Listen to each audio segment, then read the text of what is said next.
Chapter 2. Viscera. After calling the police, the corpse is taken to the lab in your office. Meanwhile, divers have managed to find other items of interest that could be connected to this case. You don't know why, but this corpse looks oddly familiar to you. And that fact has been driving you insane. You just want Abbott to give you some evidence of who this is. Mr. Cybers, could you come over here for a sec? Have you ID'd the body yet? Is there any way that we can find out who she is? You attend Libretto University, right? This can't be good. Yes, I do attend Libretto University. Abbott hands you the purse found at the scene. You don't like the fact that someone so young was murdered. You sift through the purse with your gloved hands, handling it gently. It's sleepy time tea. You come across a wallet, exactly $123 inside of it. No robber would pass up that much money. Inside of the wallet, you come across a photograph, presumably of the girl's parents. Both of the parents have faces that you can only describe as sweet. They don't look like the kind of people who would be targets for murder. They're going to be in pieces when they find out. You think to yourself to imagine how the scene will play out. Before your imagination gets too carried away, something catches your eye. The logo for Libretto University. Her Libretto University ID. You pull the card out and... yeah, it's Emma. Motherfucker. Lemon! Your throat is beginning to close in. You don't even feel as if you're actually experiencing this. You feel like you're watching some horrible, twisted movie play out. Emma is the girl you were speaking to a couple of hours ago. You told her that you'd be there for her. And look at her now. It's no wonder that her corpse... no, the corpse appeared so familiar to you. The corpse. You don't even realize that you're shaking as you hold her ID. Allegedly. Hey, you okay? You nod your head in silence. The good thing is that the fact you'll have an easier time solving this one. What makes you assume that this will be easier? The fact that we attend the same university? Yeah, you'll have an easier time getting information about her. You restrain yourself from sobbing on the spot. You can't let her see that. Fine, you do have a point. I should be able to gather more information about the victim. Anyways, back to the report. She exclaims jovially, acting as though she hasn't performed a bunch of tests on a murdered college student. Honestly, I have no clue what exactly killed her. That's concerning. You see, there's a lot of things that could have killed her. It's almost comical just how thorough the killer was. The girl was beaten, stabbed 43 times, burnt to several places, fed bleach.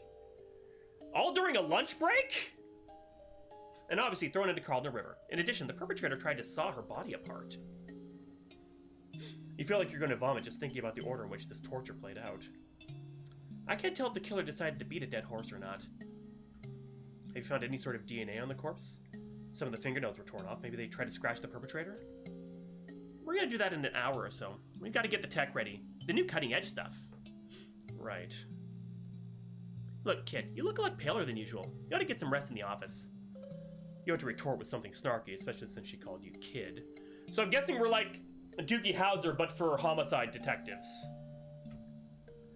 Still, you can't deny that she means well. Her corpse lies under this blanket. For some reason, you hate the idea of a corpse being laid to rest in a cold, sterile place like this lab.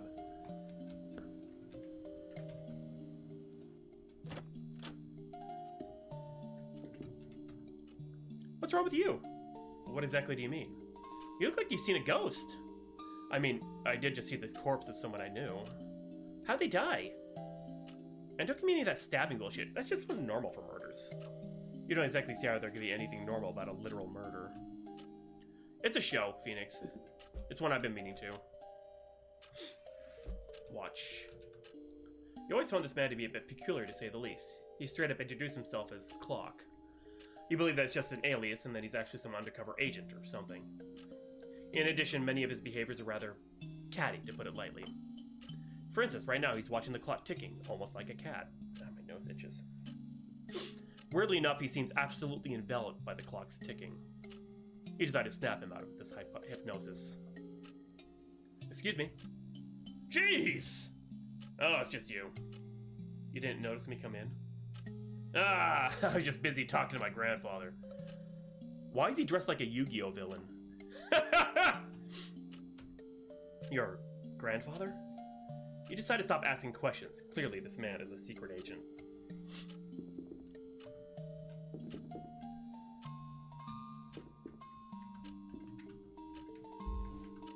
Ah, here we go.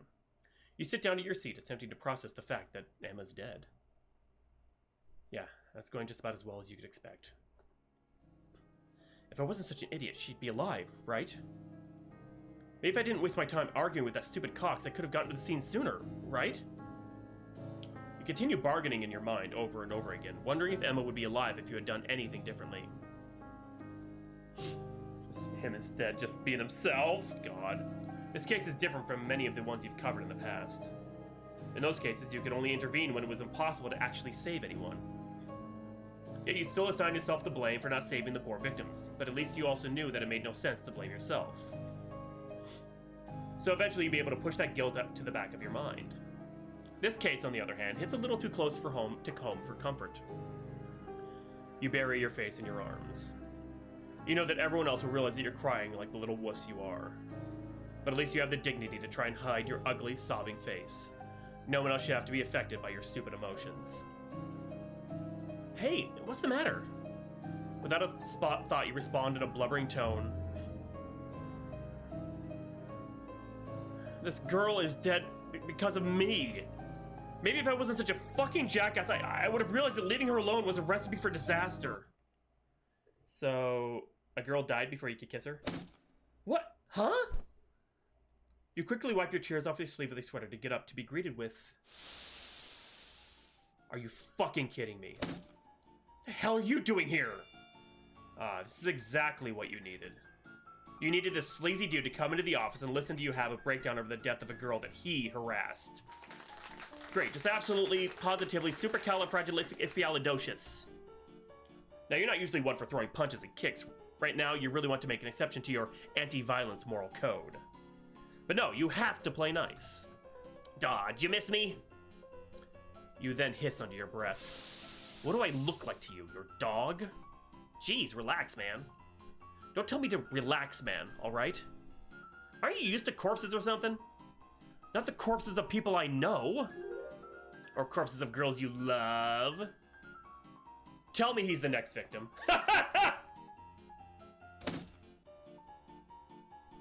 No one has the time. Good lord. Quit projecting your romantic feelings for her onto me. You know damn well that you're losing your cool, and he's having a blast watching your descent. Fine, just trying to help. You're doing everything but helping just by being here. I am helping. I just got called to help ID the girl. I already ID'd her. Have you heard of having multiple people corroborate a story? Why would they call him? Why wouldn't they call her parents that were in... I don't know. Yeah, I thought so, Mr. Famous Detective. For some very not obvious reason, you hate the idea of the sleazy, annoying Edward Cox being in the same room as Emma's... the victim's corpse. Well, Abbott's in the room with him. He wouldn't try anything with her in there, right? Besides, I know that he's immature, but he'll at least try to take the murder seriously, right?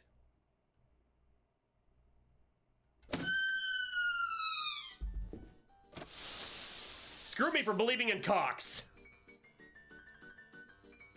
You barge into the lab, hoping to prevent a tragedy. Abbott, what happened? Did he hurt you? Are you... What the hell? Well, at least you know that your initial hunch was right. Wait, what is he? Hey man, this isn't what you look like! You see, Emma promised me a kiss and...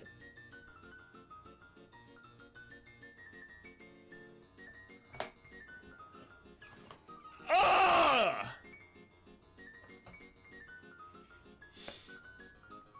Necrophilia was not in the warnings! God damn it, Phoenix, no! But the way that you were rubbing your hands up and down her body, I don't think that you just gave her a kiss, you degenerate.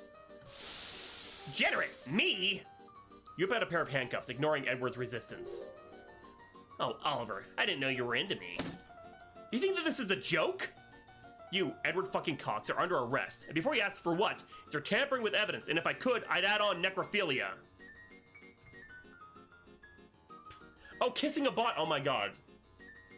I thought it was gonna be something like sweet, like actually like, goodbye, my love, sort of shit. Not like fucking creepazoid here! You got the right to remain silent. Frankly, it would benefit both of us. You arrest Edward's shameless ass and put him in police custody. Your victory against Edward Cox rings hollow as you realize that any DNA found on Emma is now going to be useless. Abbott, before that man came in here, did you manage to get any DNA matches? The kid went right for her before we were about to get the DNA. But it's not like it would matter. That any DNA must have been swept away while it was under the ice, right? I was hoping there'd be a chance of a DNA working at least. It's fine. What good detective uses DNA as a crutch, correct? Well, actually, there's a lot of cold cases that have been solved with the help of DNA, so... Not helping, Abbott. Not at all. You know what? I think I'll stop now. Don't worry about it. You're not to blame for this predicament. Technically, I'm to blame. I didn't think anything of it when he went into the lab. To be fair to yourself, though, we did call him in to ID the victim. The victim and him both go to... Liberato University. Yeah. I have reason to believe that Cox might be a suspect in this case. Well, just like all the other cases, narrow down the suspect list, alright? Try and find every possible suspect. And if you can't find any reasonable suspects, just find the maniac who did it. Well, first off, do we have any clue of where the victim was dumped from? That's a good starting point. Although we don't have many detectives right now to survey the area. Most of the other detectives have already clocked out for the holidays, and I don't think that they'd care very much about this case. So I guess we're going to be the main people working on this. In that case, I better get going right now. Wouldn't want to stay out in Cardinal Park for too long.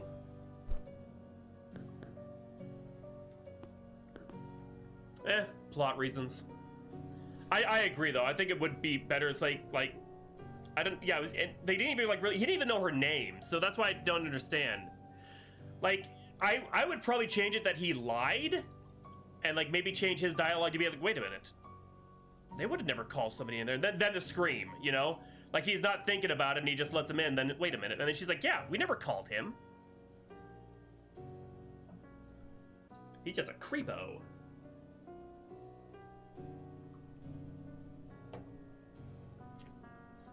Yeah, he's like, hey, you know, I saw you guys dragging her out, or, you know, I want to help ID the body or something. Yeah. Something that puts him in there. That he puts himself in there. And if he's the killer, that's also what killers do. They insert themselves into the case, too. I don't know if he's a killer, though. I hope he is. Just so he can go down for it. Whoa. Slow down. Isn't it way past your bedtime, kid? I don't have a bedtime or anything of the sort. I'm an adult, for crying out loud. Are you sure that's a good idea to go out now of all times? You know, the most likely time for serial killers to be out and about? Yeah, that too. Just some random... So we're just calling random people that go to Liberato University. Did you know an Emma Greenwood? You did? Would you like to come down and ID her body? I think that would make much more sense. I mean, I'm basically these chapters 1 to 3 are done, but I would just say from a writing standpoint and from a more believability, I think it would make more sense that he wasn't even thinking until, like, wait a minute. Why would we call somebody from the university and not her relatives? Ah! And then he's like, oh, God, wait, what? Yeah. Hey, Quarian, how you doing? If I do come across a serial killer, then I'll kill two birds with one stone. I mean, it would make sense that he'd be distracted by her death. He was sobbing a second ago, you know? I'll be able to arrest the serial killer, and I'll find where Emma's body was dumped from. Okay, but you're ignoring the fact that the serial killer could, I don't know, kill you? That's fine. The sooner I find the dumping grounds, the better. It's supposed to snow tonight, right? So the dumping area would end up buried tomorrow? Okay. So you're gonna put yourself in danger to make it slightly easier to find the dump area. Got it. I'll be fine. Bye, Oliver. I'll get a forensics kit ready for your corpse. God. Oh, the gallows humor. He looks like to be sleeping. I better not disturb him. What's wrong with you? Oh. Oh, damn it. There. Alright. Oh, the cops are like right next door. Nice. Stay in this place, huh? Close for the night. Unless you want to rob the place, there's no reason to go in here. I guess we're going to the park. You begin walking through the forest, hoping that nothing else fucks this investigation up. Nice, but for 69. You really could be scared shitless right now, but you aren't. There's something eerily calm about being outside, late at night, with no one present. At least you're pretty sure that you're the only one out here. After some more boring walking, you come across a fork in the path. I've heard that there's a point where every wrong turn will just take you back to the place you started off. Problem is that I bet that some people have gotten so lost they forget where they even started off from. You're beginning to slightly regret disobeying Abbott, but you also know that I can't just give up on this case, or this investigation. I'll stay here till dawn if necessary. There has to be some way to get through the forest without driving myself insane. Oh look, a sign. With its arrows torn off. The signpost had one job, though I can't exactly blame it if someone else tore the arrows off. You're barely able to make out what the plaque says in the darkness. It reads, if you seek the proper path, tilt your head up. Okay, there's a red arrow. Red right there. I think we go this way. Follow the red. Yep, but I'm going to talk to the snowman. A cute snowman. For the snow to be packed like this, it's probably much wetter than the snow on the ground. You continue treading through the forest. Made it right back. Damn it. I thought it was the red. So tilt your head up. So it gave a ting. So that's correct. So it's not the. So we're going. This is the only other way we can go. That's correct.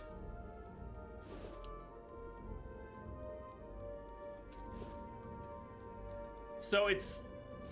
I think it's the red sign bits, but I don't know. Something's off.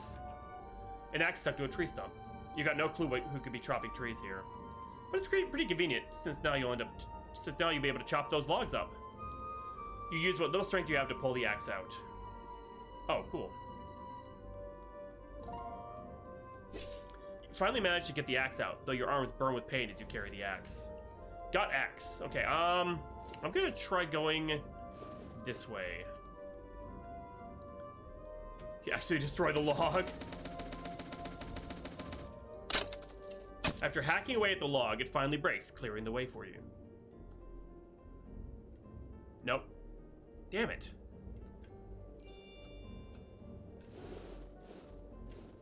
So, even though this... See, I don't understand what's correct. Unless there's 3 different colors.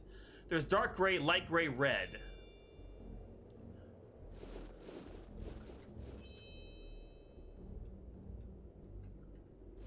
This one's dark gray. I think dark gray is the path.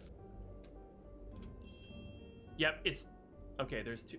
Shit, how did the wood catch fire?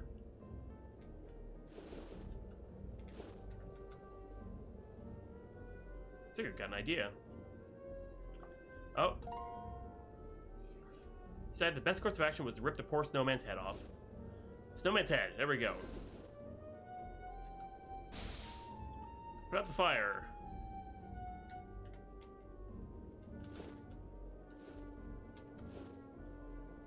Oh, I gotta take... Oh, there's another snowman!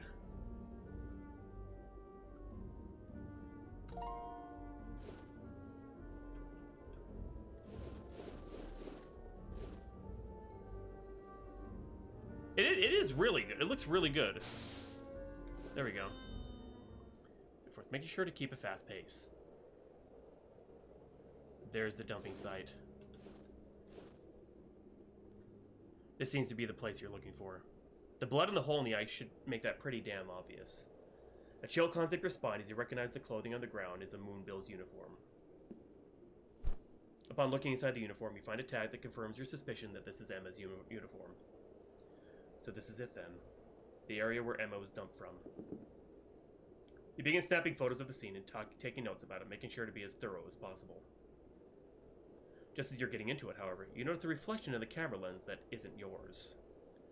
On pure instinct, you turn around and put your hand right to your coat pocket, pepper spray in hand.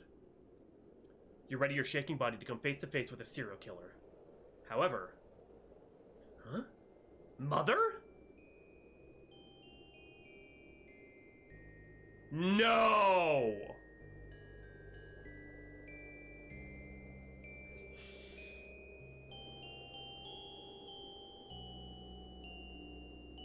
Oh no! Shit.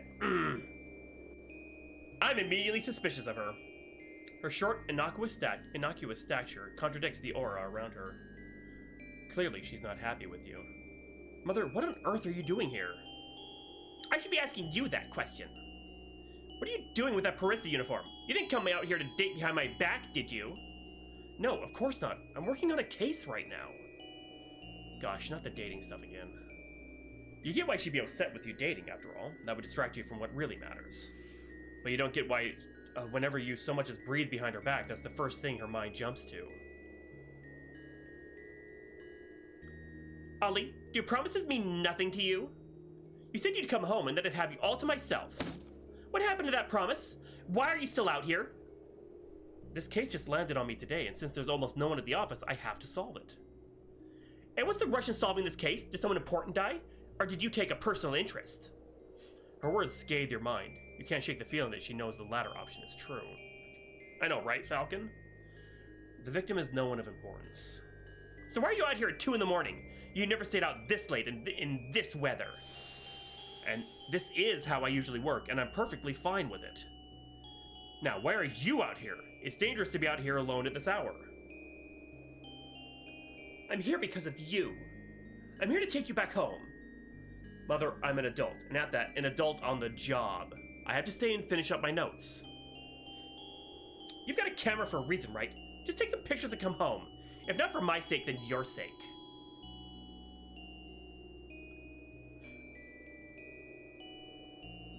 I'm gonna resist. Fuck her. What do you mean? I'm fine. Really now? Perhaps she does have a point. Your pale skin, blue lips, and shaking body aren't exactly the best examples of being fine. I think so, but I don't know. You look around trying to make sure that there isn't anything else important. You then snap as many photos as you can, all under mother's watchful gaze. All is silent as you walk with her back home. After your long night of investigating, you should probably get some rest. Go to bed. I don't feel like spending time with you. Bitch! Whenever you look at the stairs of the basement, you're reminded of that case where the corpses of children were kept in the basement. Ooh. You can vividly remember their bodies carelessly strewn about the floor, surrounded by maggots and roaches. Ugh! Clearly you're too late to save them, and you're even too late at least to save their corpses from decay. Sometimes when you go down there, you half expect to relive that horrifying scene. Ugh. Yeah, sucks to be you, man. You fall asleep very quickly, within less than an hour at that. Usually you have much more trouble falling asleep than staying asleep. After such an exhausting day, you really needed the rest. Where is he? Hi, Mom! What are you doing? Waiting. Can we make cookies together? I think it's really fun. Fine.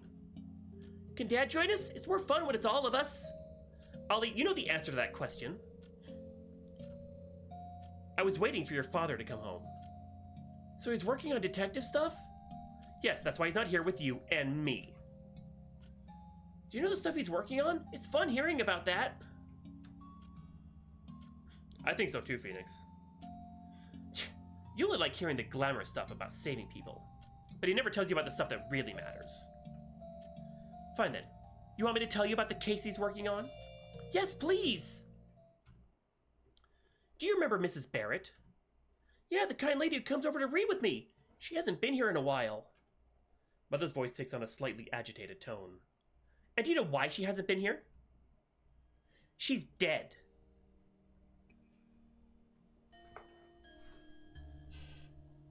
I do not trust this woman one bit.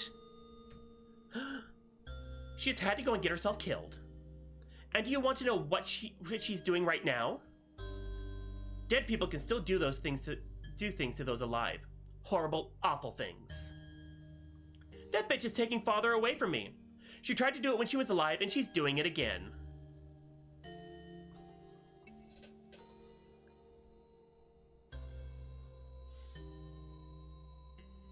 Holy fuck. She's why father isn't here at home with us. Because she went and got herself beaten, stabbed, burnt, fed bleach, and thrown into... Cardinal River. It is. If it's not the mom, I'll be actually surprised. She's kind of crazed. I bet that she got herself killed like that on purpose. The more of a spectacle she makes out of it, the more Asher will stay away from us. Why would someone kill someone like Mrs. Barrett? She was so nice to us.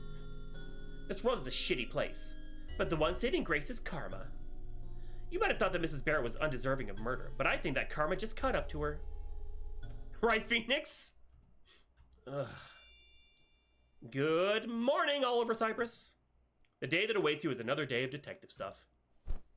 You get out of bed and comb your fluffy hair with your fingers. It's been a while since I've had that dream. Dreams are important right now. I need to figure out how I'm going to carry out this investigation. Maybe I should start by finding out where Emma lives. Her parents should be the first people to know about her.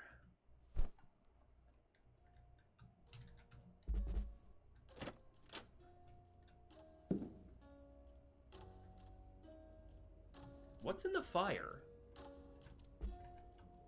You can barely make out the silhouette of the front door key in the fire. Unless you want to burn your arms with crisp, you need to... Oh, shit. I can't get out, can I? Strange. The door is locked. Goodness, Mother has locked the door again? On weekends, Mother has this nasty habit of locking the front door with a padlock. It's an attempt to prevent you from working on cases. Given how urgent this case is, you should try to find the front door key. How much you want to bet she killed Father, too? Empty coffee cup. There we go. Yes, take it for water. Empty coffee cup, water. See what they use to clean the blood off of knife. You turn the sink on and fill the empty coffee cup with water. Coffee cup with water. Put out the fire. There we go. Front door key. Yes, get the fuck out of here. You unlock the door with the key. Where do you wish to go? Let's go see Dad, actually. Oh, can I can't even see Dad. Lily Bella Rose, a flower plucked too soon. Died of an allergic reaction to roses. At the foot of the tombstone is a bouquet of roses. Ha! You know, if you try to strip and sit on the tombstone, you're gonna die of hypothermia before dying of embarrassment. You're stuck in the snow. You can make out what the name is. Whoever's carving out the name of the grave must have been drinking something to have a done job like this. So happy enough with it to have it here.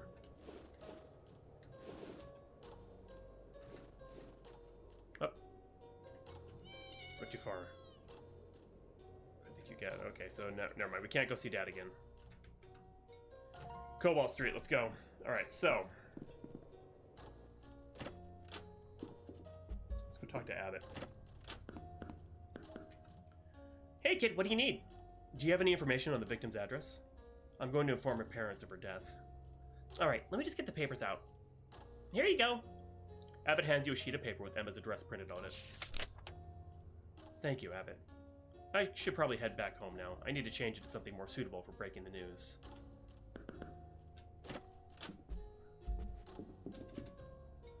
Oh.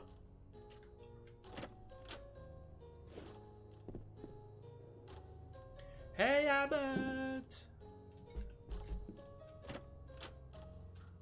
Oh, here we go. My closet.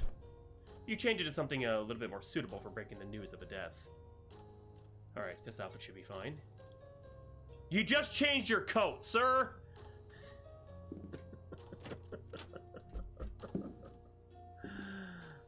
Where do you wish to go? The Greenwood home. Nope, you need to get flowers. Oh, hey! Well, she's not gonna need them.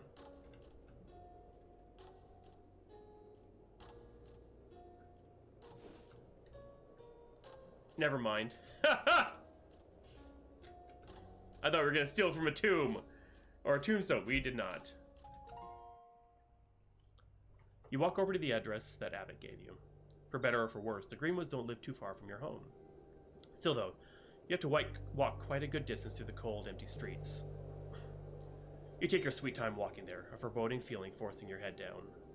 You know that this is almost always the worst part of carrying out an investigation. Given how you already felt uneasy about Emma's death, you figure that it would be best to get this out of the way. Finally, you reach the Greenwood home. Hello? Is anyone home? Huh? Seems as though there's no one home. That comes out of your mouth more blissfully than you wanted. Usually, you'd be slightly on edge if the victim's family wasn't present. I guess that's just like everything else about this case. It's different from what you're used to. Yes? Ah, looks as though you aren't getting away from informing the parents. Hello, are you, Mrs. Greenwood? Yes, and you are? Oliver Cypress. I'm here because I have to tell you something about your daughter. The woman before you stands speechless. Oh my gosh! You're the sweet boy my baby's been telling me about!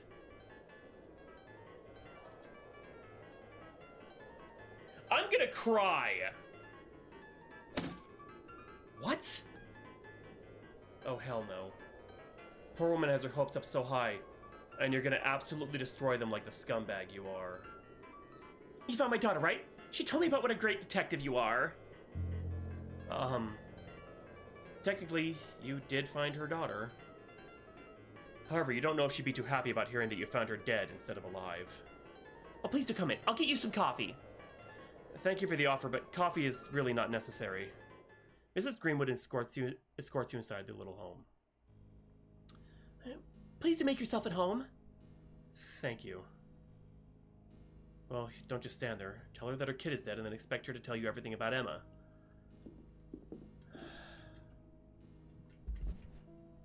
So, Mrs. Greenwood, this is quite the nice house. Thank you! Though it has been a while since I've tidied up the place. Although it could be perceived as rude to ask why, you need as much information as you can get. Oh, why's that? Well, ever since my husband's funeral, I've just been languishing around. My condolences. Don't be sorry, I'm already over it. Judging by her dark clothing and runny mascara, you figure that this funeral happened quite recently. You highly doubt that she's over it, in spite of her upbeat mood. Lemon, I swear to God, this is so dark. Are you ready for another pudding? No. How am I going to tell her? She's already dealing with another person's death. Now, you said you were here because of Emma, right? Yes, I'm here to speak with you about her. Are you going to marry her? Marry her? Yes, that's why you're here without Emma. You're going to ask me for my blessing, right? That escalated rather quickly. No, I'm here because... How do I break this to her?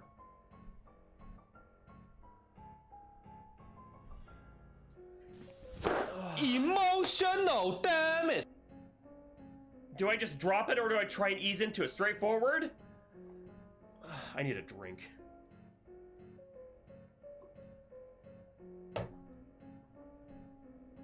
Baja Blast into my face. Yo, girl, dead. Aquarian. Emma's dead, Mrs. Greenwood.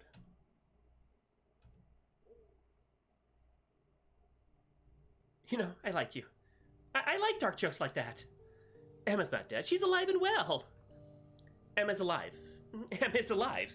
Emma is alive. Now, while I love dark jokes, please don't tell me that one again. Mrs. Greenwood, why would I joke about something like this?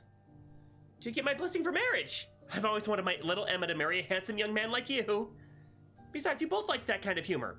Emma must have told you so. She is dead. She died just yesterday. And I'm the one investigating her death. That's why I came here. Because you need to know about her. You hold back breaking down into an I'm sorry fit. I told you not to tell me that joke again! You're here to marry her. Why else would you have flowers? They're for you. Taking this news is a horrible experience. Emma isn't dead. Now stop joking like this. Please forgive me for this. You pull out a photo of Emma's corpse, undeniable proof that Emma's dead. With the corpse, we found this. And Emma's been gone since yesterday, right? She hasn't returned home? No. This is all an elaborate lie, right? It's all one of those lies detectives tell, right? You lie all the time, right? You're lying, right? You're lying, right? You're lying, right? Right? Your quivering lips tell her everything. Mrs. Greenwood throws herself at you, hitting you with a shaky arm. First my husband, now my baby? I didn't get to say goodbye to her. She left early yesterday and I was sleeping. I didn't even get to see her face before she... Mrs. Greenwood's cries attack your mind as she tries to hit you with her limp arms. You know that you can't join her in crying. If you began to break down too, it wouldn't be very reassuring to her. She's dead because of you! You didn't protect her! And now you're here offering condolences that I'm supposed to take and be fine with? Why can't you people prevent this kind of stuff? Why do you bend over backwards for some, but do jack shit for those like my husband? Like my baby? Don't you get it? I have nothing now. They were everything and now they're gone. Why did it have to be my baby girl? Why? As much as you hate comparing yourself to the victims in this case, in this crying woman, you see a young child. A young child who does everything to appease both the dead father and a mother who's dealing with it. You don't like admitting it, but you're not fully over it, even after a decade. It's why you're here, sitting in this room, breaking the news of Emma's death to her poor mother. After the better chunk of an hour, Mrs. Greenwood composes herself, somehow. Over the course of that hour, all you could do was stoically watch as she buried her face in your arms. Mrs. Greenwood stutters with despair in her voice. Oliver, why would someone kill her? That's what I'm trying to piece together. You knew her so much better than I did, so I figured that you might be able to tell me. I get why you might be reluctant to speak on the matter. And I understand why you wouldn't be interested in helping me. When people die, our minds tend to erase all of the negativity surrounding them. No matter how significant their misdeeds, it's what humans do. Especially those close to the dead. She tripped while playing Pokemon Go case closed pudding! You can only imagine the emotions that would run through Mrs. Greenwood if you attempted to get her to speak ill of Emma. Oliver, there's no one she'd know would want to kill her, let alone hurt her that horribly. Her body was mangled so terribly that I didn't even see her as Emma. That's why I believe that this was a personal attack. How much money did Emma usually carry around? The last time Emma told me she said she had $128. Why do you ask? Her body was found with $123, with $5 being spent at her barista job. So the perpetrator wasn't concerned with robbing Emma. In every robbery case I've seen, the victim was left penniless. This murder was personal, I'll bet, judging by how much was done to her. So, you're saying that the murderer is someone we know? They definitely could be, but there's always a chance that this was the work of a serial killer. I'm sorry, but I can't think of anyone close enough to do this to us.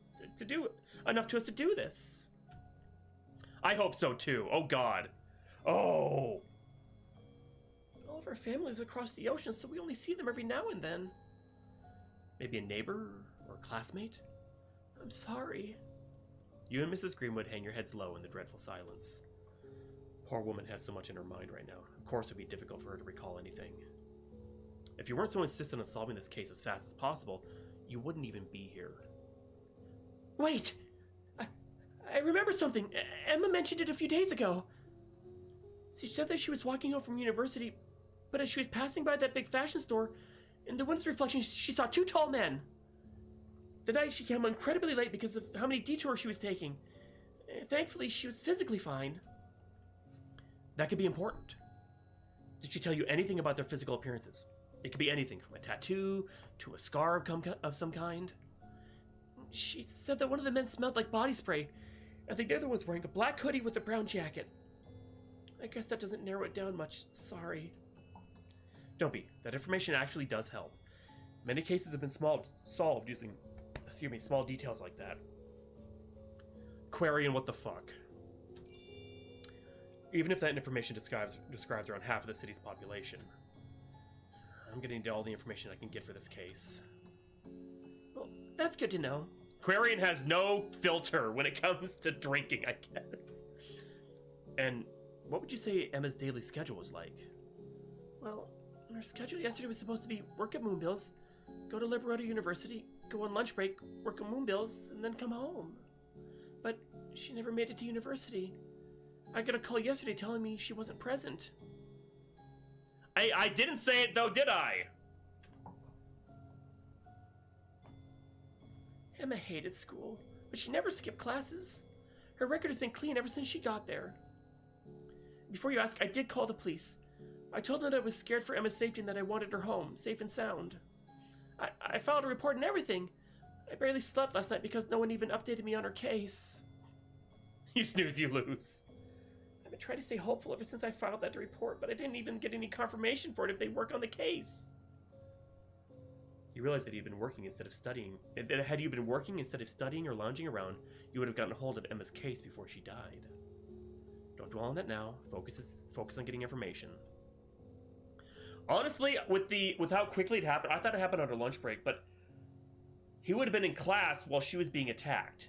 And even if he had been there to get that call and go looking for her, there's no chance that he would have gotten there in time to save her. There's no way to know. Like, don't beat yourself up, guy. It sucks horrifically, but Mrs. Greenwood, I understand if you don't trust me with this case, but I want you to know that I'll do everything to bring the perpetrator to justice. I hope you're not just lying to me. I can reassure you that I'm not. In that case, thank you. I know that you'll be able to do this. Doesn't even have a license. You wonder how long it'll take to disappoint her. You have to solve this case. If not for your sake, then for Mrs. Greenwood's sake. You're not going to let Emma's death take over her life. Maybe, just maybe, if you let her death take over your life for a week or so, you can stop it from harming this woman so much. It's fine. A little bit of pain to you will save her a lifetime of grieving. Right? This is the end of the chapter. Would you like to save her? Heck yeah.